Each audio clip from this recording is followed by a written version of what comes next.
पंचतंत्र की एक प्रसिद्ध और शिक्षाप्रद कहानी प्रस्तुत है। सिंह और सियार, पंचतंत्र की कहानी।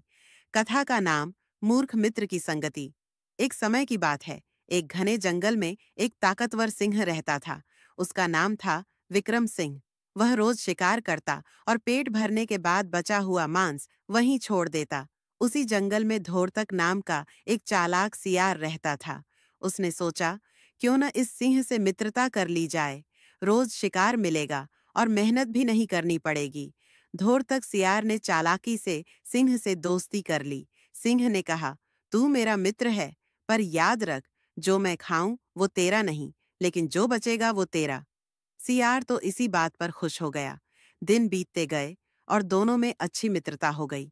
एक दिन सिंह ने एक बड़ा भैंसा मारा और काफी थक गया। वह सो गया और सियार ने सोचा, क्यों न इस बार मैं पहले ही थोड़ा खा लूं, सिंह को क्या पता चलेगा। जैसे ही सियार ने मांस में दांत गड़ाया, सिंह की नींद खुल गई। उसने देखा कि सियार पहले ही खाना खा रहा है। उसे बहुत गुस्सा आया और उसने जोर से दहाड़ लगाई। डरा हुआ सियार बोला, मित्र, मैं तो बस देख रहा था कि मांस सड़ा तो नहीं। सिंह समझ गया कि सियार अब सीमा लांघने लगा है। अगले दिन उसने एक और शिकार किया और सियार को बुलाया ही नहीं। अब सियार भूखा मरने लगा और समझ गया कि ज्यादा लालच ने उसकी दोस्ती भी छीन ली। धोर तक सियार अब भूखा रहने लगा था। वह सोचने लगा, अगर मैंने सिंह से फिर से मित्रता नहीं की तो मैं भूख से मर जाऊंगा। इस बार वह एक नई चाल लेकर आया। वह सीधा सिंह के पास गया और बोला, मित्र, मुझे क्षमा करें, मुझसे भूल हो गई थी। मैंने आपकी अनुमति के बिना भोजन छू लिया, पर मेरी नीयत बुरी नहीं थी। मैं आपको धोखा नहीं देना चाहता था। सिंह अब भी क्रोधित था, लेकिन सियार की बातों से थोड़ा पिघल गया। सियार ने आगे कहा, मित्र, आप तो जंगल के राजा हैं और राजा का हृदय विशाल होता है। एक बार क्षमा कर दीजिए, फिर कभी ऐसी गलती नहीं होगी। सिंह ने कुछ सोचा और कहा, ठीक है, लेकिन एक शर्त है, जब तक मैं तुम्हें खाने के लिए न कहूं तब तक तुम शिकार के पास मत आना।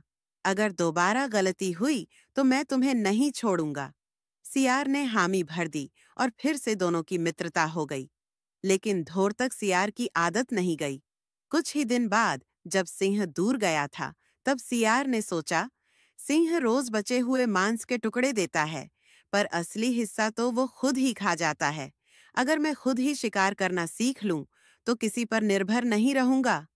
अब सियार ने छोटे छोटे जानवरों का शिकार करना शुरू कर दिया। पहले उसे मुश्किल हुई, पर फिर वो निपुण हो गया। धीरे धीरे उसने सिंह के शिकार से भी दूरी बना ली। सिंह ने देखा कि सियार अब खुद अपने दम पर खाने लगा है। वह मुस्कुराया और सोचा, जिसने आत्मनिर्भरता सीख ली, उसे अब न तो डर है न भूख। अब धोरतक सियार न केवल आत्मनिर्भर हो गया था, बल्कि उसके भीतर घमंड भी आ गया था। वह सोचने लगा, अब मुझे सिंह की जरूरत नहीं, मैं खुद शिकार कर सकता हूँ। मैं ही जंगल का असली राजा हूँ। वह अब दूसरे जानवरों के सामने अकड़ कर चलता और खुद को बहुत बड़ा समझने लगा। एक दिन उसने एक घायल बाघ को देखा और सोचा, यह अब बूढ़ा और कमजोर है। इसे मारकर अगर मैं जंगल में फैला दूं कि मैंने बाघ को हराया, तो सब मुझे ही राजा मानेंगे। वह बाघ के पास गया और उस पर हमला कर दिया, लेकिन यह उसकी सबसे बड़ी भूल थी। बाघ घायल जरूर था, पर अब भी बहुत ताकतवर। जैसे ही सियार ने हमला किया, बाघ ने एक पंजा घुमाकर उसे जोरदार चोट पहुंचा दी। सियार बुरी तरह जख्मी होकर किसी तरह भागा और एक गुफा में छुप गया। कुछ दिनों तक वह वहीं पड़ा रहा, भूखा, घायल और तन्हा। अब न तो वह शिकार कर सकता था, न कोई मदद करने वाला था।